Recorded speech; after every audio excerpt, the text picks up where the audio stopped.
ప్రేమలో దాగిన రహస్యం. Varun Nakshatra beautiful heart touching romantic love story. షోలోకి వెళ్ళిపోదాం.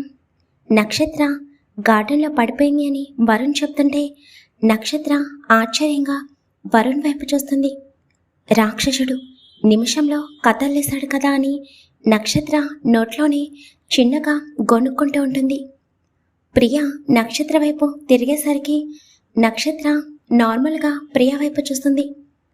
అవునా నక్షత్ర, అలా ఇలా నడిచావు గార్డెన్లో, కొంచెం చూసుకొని నడవాలి కదా, బాగా పెయిన్గా ఉందా అని ప్రియ బాధగా అంటుంటే అలాంటిదేమీ లేదు, నేనే కొంచెం చూసుకుని నడవాల్సింది, కొంచెం పెయిన్ అంతే అని నక్షత్ర చిన్నగా నవ్వుతూ ఇప్పటికే లేట్ అయింది, వెళ్ళి లంచ్ ప్రిపేర్ చేద్దాము పద అని అంటుంటే వద్దు, నువ్వు కొంచెం సేపు రెస్ట్ తీసుకో, ఇంకా గాయం అలాగే ఉంది కదా, అయినా ఒక 1 అవర్లో నేనే కుకింగ్ చేసి అప్పుడే నిన్ను పిలుస్తాను, కొంచెం సేపు రెస్ట్ తీసుకుంటే పెయిన్ తగ్గుతుంది, వెళ్ళు నీ రూమ్లోకి అని ప్రియా చెప్పి అక్కడి నుండి కిచెన్లోకి వెళ్ళిపోతుంది.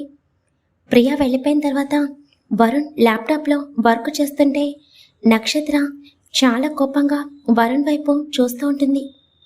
ప్రియా చెప్పింది వినిపించలేదా, వెళ్ళి రెస్ట్ తీసుకో అని వరుణ్ కొంచెం సీరియస్గా చెప్పేసరికి వీడు నా వైపు చూడకపోయినా నా ఫేస్లో కనిపిస్తున్న ఎక్స్ప్రెషన్స్ని ఎలా కనిపెట్టగలుగుతున్నాడు అని నక్షత్ర చిరాకుగా అనుకుంటూ అక్కడి నుండి స్టెప్స్ మీదుగా తన రూమ్లోకి వెళ్ళిపోతుంది.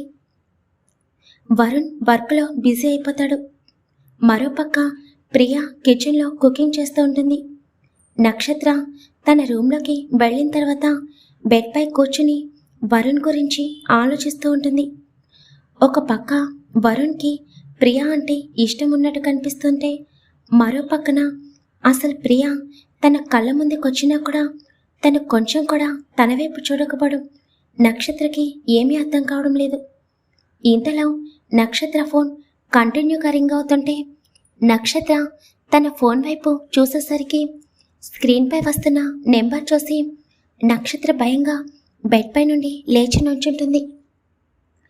నక్షత్ర ఇంకా నెమ్మదిగా ఫోన్ అటెండ్ చేసి హలో అని అంటుంటే ఎక్కడున్నావు అని సీరియస్గా వినిపించిన వాయిస్కి ఎక్కడుంటాను బావా, అబ్రాడ్లోనే ఉన్నాను, నాన్నకి ఏమైనా ప్రాబ్లమా అని నక్షత్ర చిన్నగా అంటుంటే మీ నాన్నకి ఏం ప్రాబ్లం ఉంటుంది, మా దగ్గరే కదా ఉండేది, చక్కగా తిని దర్జాగా ఉంటున్నాడు, అమ్మ నీతో మాట్లాడుతుందంట, లైన్లో ఉండు అని నక్షత్ర బావా అయినా కమల్ సీరియస్గా అంటుంటే అలాగే బావా అని నక్షత్ర చిన్నగా అంటుంది. కానీ కమల్ తన తండ్రి గురించి అలా చెప్తుంటే నక్షత్రకి చాలా బాధగా అనిపిస్తుంది. నక్షత్ర అత్తయ్య అయిన గోమతి ఫోన్ తీసుకుని ఏంటి ఈరోజు డేట్ మర్చిపోయావా, 1వ తారీఖు వచ్చినా కూడా అమౌంట్ ఇంకా అకౌంట్లోకి రాలేదు అని సీరియస్గా మాట్లాడుతుంటే అప్పుడే నక్షత్రకి గుర్తుకొస్తుంది ఈరోజు 1వ తారీఖు అని. అవును కదా, ప్రియా విషయంలో పడి అత్తయ్యకి అమౌంట్ పంపించడమే మర్చిపోయాను కానీ అని నక్షత్ర మౌనంగా ఉండేసరికి ఏమైంది, నీ సాలరీ నెలాఖరికి పడుతుంది కదా, ఈసారి ఏంటి ఇంకా డబ్బులు పంపించలేదు అని గోమతి చాలా కోపంగా అడుగుతుంటే అంటే అత్తయ్య అని నక్షత్ర చిన్నగా మాట్లాడుతుంటే నా దగ్గర పిచ్చి పిచ్చి మాటలు మాట్లాడకు, మళ్ళీ ఏదో ఒక వంక పెట్టి డబ్బులు పంపించకుండా ఉండాలని చూడకు, నువ్వెప్పుడైతే నీకు పెట్టిన అమౌంట్ మొత్తం నాకు పంపిస్తావో అప్పుడు మేము నీ ఇంటిని అలాగే నీ తండ్రిని వదిలేసి మేము మా ఇంటికి వెళ్తాము, పోనీలే అన్నయ్య కదా ప్రాబ్లంలో ఉన్నాడు అని నిన్ను చదివించాము, వడ్డీతో సహా అమౌంట్ పంపించు, అర్థమవుతుంది కదా, రేపు మార్నింగ్లోగా అమౌంట్ పంపించకపోతే ఇక్కడ మీ నాన్నని అని గోమతి మాట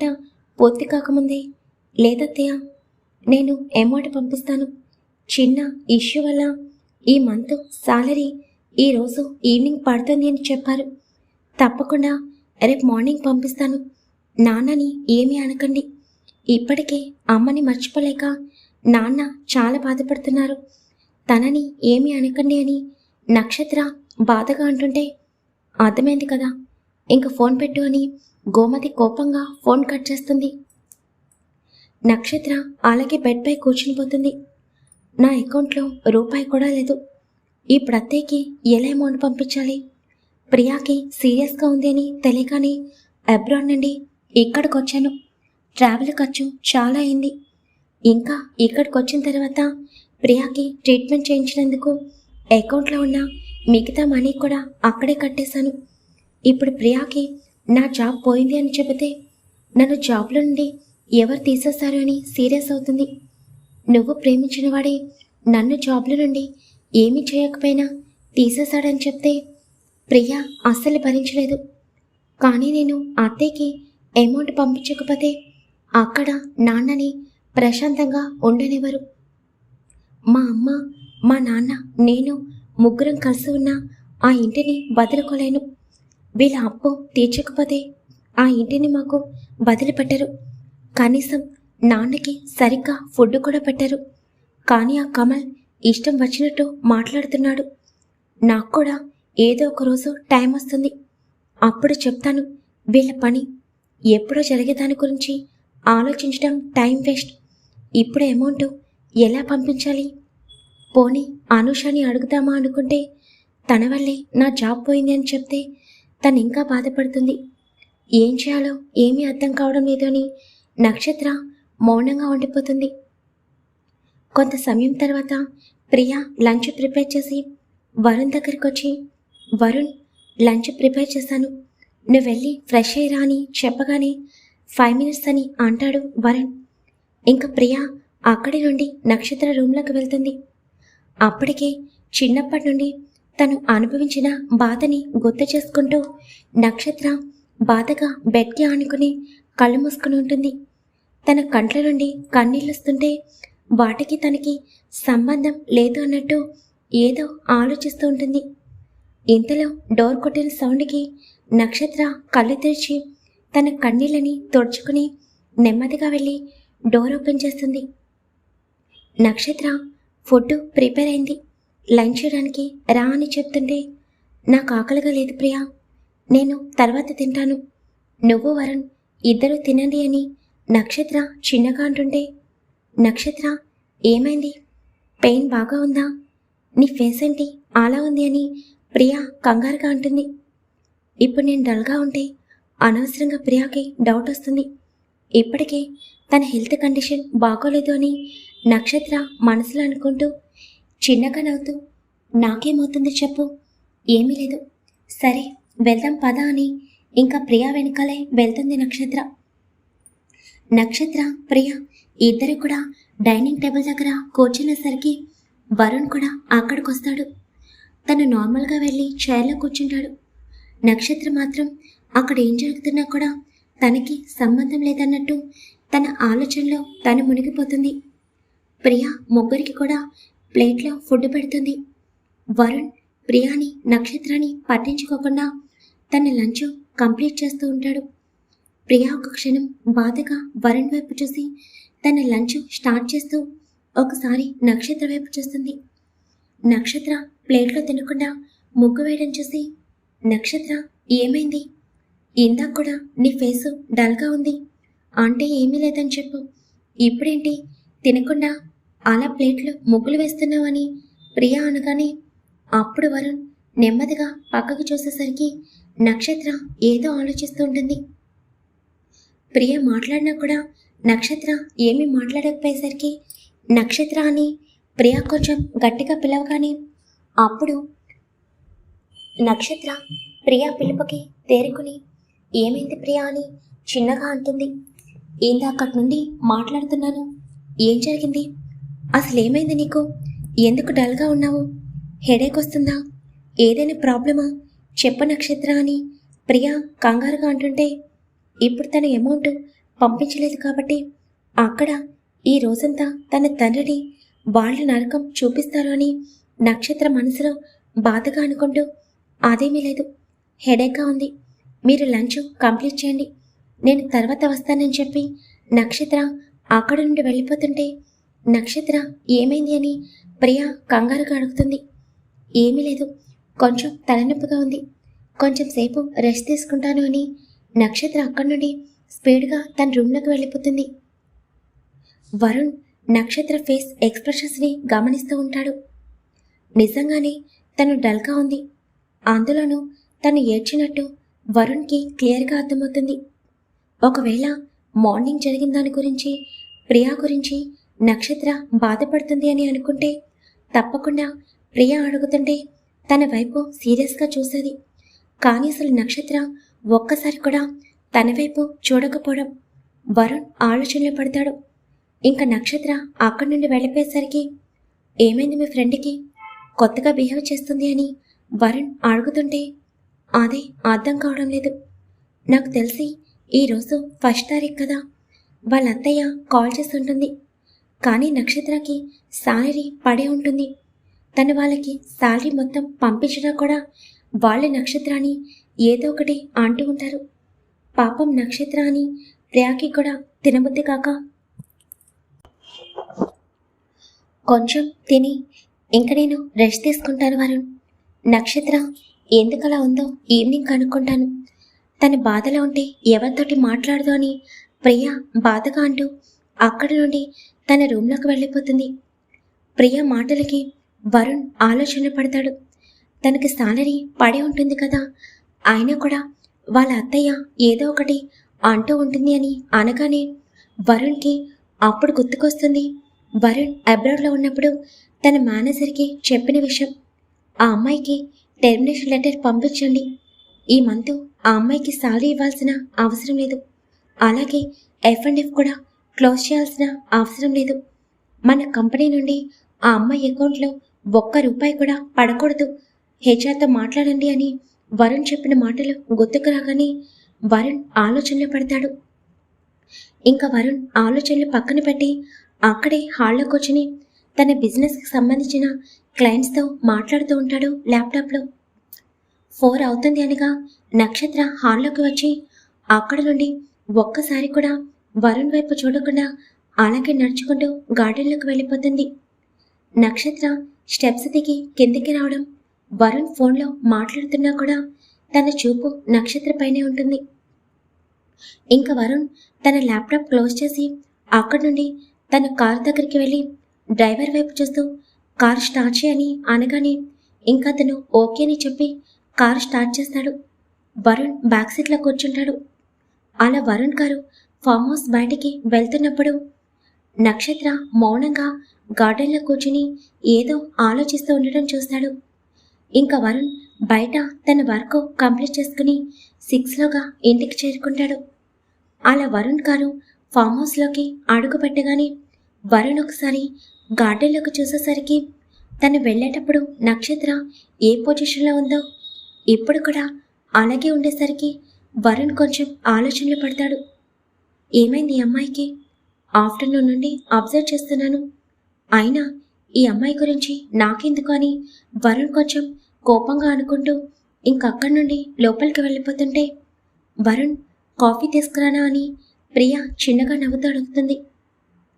లేదు ప్రియా, నాకు వర్క్ ఉంది అని చెప్పి వరుణ్ తన రూమ్లోకి వెళ్ళిపోతాడు. నక్షత్ర ఏమైంది అంటే సమాధానం చెప్పదు. వరుణ్కి నాపై ఇంకా కోపం పోలేదు. ఏంటో అని ప్రియ ఇంకక్కడి నుండి నక్షత్ర దగ్గరికి వెళ్తుంది.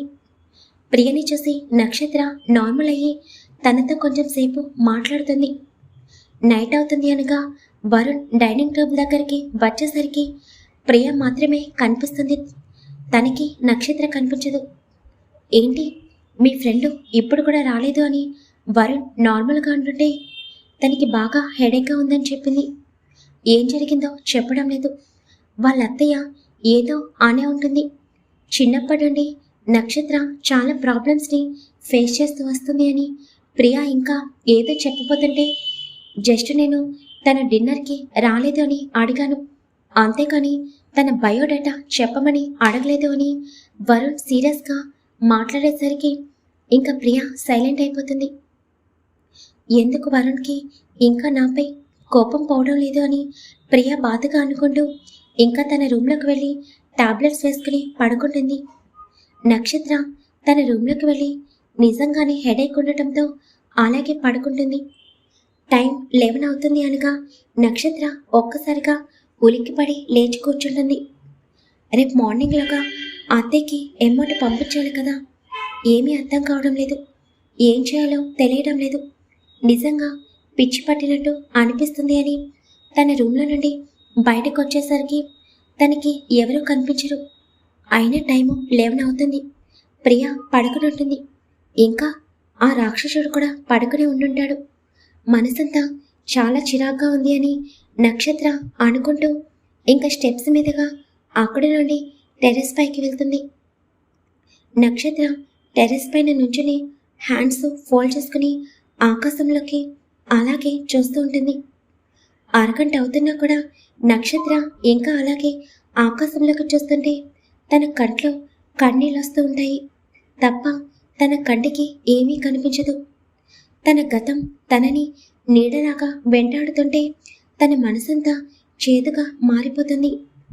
నక్షత్ర తన కన్నీళ్ళని తుడుచుకుని ఎదురుగా చూసేసరికి ఆకాశంలో చంద్రుడు కనిపిస్తుంటే నక్షత్ర అలాగే చంద్రుడి వైపు చూస్తూ ఉంటుంది. కానీ నక్షత్రకి తెలియని విషయం ఏంటంటే తను రాకముందే వరుణ్ టెర్రస్ పైకి రావడం, అక్కడ నుండి తను ఫోన్లో మాట్లాడుతూ ఉండగా ఇంతలో నక్షత్ర టెర్రస్ పైకి రావడం వరుణ్ గమనిస్తాడు. కానీ తను ఏమీ పట్టించుకోకుండా ఆ టెర్రస్కి ఎడ్జ్లో ఉండి ఫోన్ మాట్లాడుతూ ఉంటాడు. కానీ నక్షత్రని గమనిస్తూనే ఉంటాడు. అరగంట అయినా కూడా నక్షత్ర కదలకపోవడం చూసి వరుణ్కి ఇంకా చిరాకొచ్చి అక్కడి నుండి నక్షత్ర వైపుకి అడుగులు వేస్తాడు. నక్షత్ర ఎదురుగా ఉన్న చంద్రుడి వైపు చూస్తూ, నీ లైఫ్ ఎలా ఉంటుందో నా లైఫ్ కూడా అలాగే ఉంటుంది, కానీ చిన్న చేంజ్ మాత్రమే. అదేంటో తెలుసా, నువ్వు పౌర్ణమి రోజు ఎంత అందంగా ఉంటావో అలా నేను మా నాన్నతో మాట్లాడిన రోజు అంతే సంతోషంగా ఉంటాను. జస్ట్ నెలలో ఒక్కసారి మాత్రమే కదా నేను మా నాన్నతో మాట్లాడేది. ఇంకా తర్వాత నుండి ఎలా నీ వెలుగనేది నెమ్మదిగా తగ్గుతూ వస్తుందో అలాగే నా సంతోషం కూడా తగ్గుతూ వస్తూ ఉంటుంది. చివరికి అమావాస్య వచ్చినట్టు నా జీవితంలో అంధకారంలోకి మారిపోతుంది. తర్వాత మళ్ళీ నువ్వు వెలుగుని నెమ్మదిగా పెంచుకుంటూ వెళ్తూ ఉంటావు. కానీ నేను అమావాస్యలాగా అక్కడే ఉండిపోతాను. ప్రతి క్షణం మా నాన్న ఎలా ఉన్నారు అని ఇదే ఆలోచన నెలంతా వెంటాడుతూ ఉంటుంది. అక్కడ మా నాన్న ఎన్ని బాధలు పడుతున్నారో నాకు మాత్రమే తెలుసు, ఎన్ని మాటలు పడుతున్నాడో నాకు మాత్రమే తెలుసు. ఎందుకు ఇలాంటి లైఫ్ని ఇచ్చావు అని నక్షత్ర ఏడుస్తూ మాట్లాడుతుంటే అప్పటికి తన దగ్గరికి వెళ్ళిన వరుణ్ నక్షత్ర మాటలని వింటాడు. కానీ నక్షత్ర మాటలు తనకేమీ అర్థం కావు. ఈ అమ్మాయేంటి అమావాస్య పౌర్ణమి అని ఏదేదో మాట్లాడుతుంది. నిజంగానే ఈరోజు ఈ అమ్మాయి వింతగా బిహేవ్ చేస్తుంది. కానీ ఈ అమ్మాయి ఇలా డల్గా ఉంటే అనవసరంగా ప్రియ బాధపడుతుంది అని వరుణ్ అనుకుంటూ, హలో ఏమైంది నీకు అని కొంచెం గంభీరంగా అంటాడు. వరుణ్ మాటలకి నక్షత్ర ఒక్కసారిగా ఉలిక్కిపడుతుంది. వెనక్కి తిరిగి చూసేసరికి అక్కడ వరుణ్ ఉండటం చూడగానే నక్షత్రకి చాలా కోపం వచ్చేస్తుంది. అసలే తను చాలా బాధలో ఉంది. అసలు వరుణ్ తనతో ఏం మాట్లాడుతున్నాడో కూడా ఆలోచించకుండా నక్షత్ర కోపంగా వరుణ్ ముందుకు వెళ్ళి తన అత్తయ్యపై ఉన్న కోపమంతా వరుణ్పై చూపించడం మొదలు పెడుతుంది. అసలేంటి మీరు నన్ను ఎక్కడా కూడా ప్రశాంతంగా ఉండనివ్వరా? అసలు దీనంతటికి కారణం మీరే. ఆ రోజు మీరు ఆఫీస్కి రాకపోయి ఉండుంటే ఈరోజు నేను ఇలా బాధపడేదాన్ని కాదు. అక్కడ మా నాన్న కూడా బాధపడేవాడు కాదు. దీనంతటికి మూల కారణం మీరే.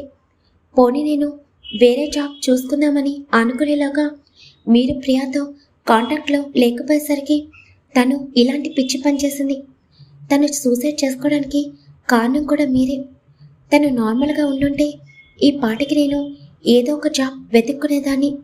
మీరే నన్ను శూన్యంలోకి తోసేసి మీరే వచ్చి ఏం జరిగింది అని అడుగుతున్నారా అని నక్షత్ర కోపంగా మాట్లాడుతుంటే వరుణ్లో ఉన్న రాక్షసుడు మళ్ళీ బయటకొస్తాడు. వరుణ్ కోపంగా 2 అడుగులు ముందుకు వేసి, పోనీలే ఏం జరిగిందో తెలుసుకుందామని నీ దగ్గరకు వస్తే ఇష్టం వచ్చినట్టు మాట్లాడుతున్నావా? పైగా నీ బాధకి నేను కారణమని నన్నే తిడుతున్నావు నేను అని వరుణ్ ఏదో మాట్లాడబోతుండగా నక్షత్ర చిరాకుగా అక్కడి నుండి వరుణ్ మాటల్ని పట్టించుకోకుండా వెళ్ళిపోతుంటే వరుణ్కి ఇంకా కోపం పెరిగిపోతుంది. వరుణ్ వెంటనే వెళ్తున్న నక్షత్ర చేతిని పట్టుకుని ఒక్కసారిగా దగ్గరికి లాక్కుని ఇంచు గ్యాప్లో ఆపుతాడు. నక్షత్ర చేతిని ఒక్కసారిగా వెనక్కి మెలిపెట్టి, నీకు అప్పుడు కూడా చెప్పాను, నేను మాట్లాడుతుంటే నా మాట వినకుండా వెళితే నాకు చాలా చిరాకు వస్తుంది అని. ఇప్పుడు కూడా నువ్వు అదే చేస్తున్నావని వరుణ్ చాలా సీరియస్గా అంటుండే, అసలు ఏం మనిషి మీరు? అసలు మీకు నాపై ఏం రాస్తున్నాయని ఇష్టం వచ్చినట్టు నా దగ్గర ఇలా ప్రవర్తిస్తున్నారు? ప్రియ మీ దగ్గరికి వస్తున్నా కూడా తనని కొంచెం కూడా పట్టించుకోవడం లేదు. కానీ తనకి తెలియకుండా తనపై ప్రేమ చూపిస్తున్నారు.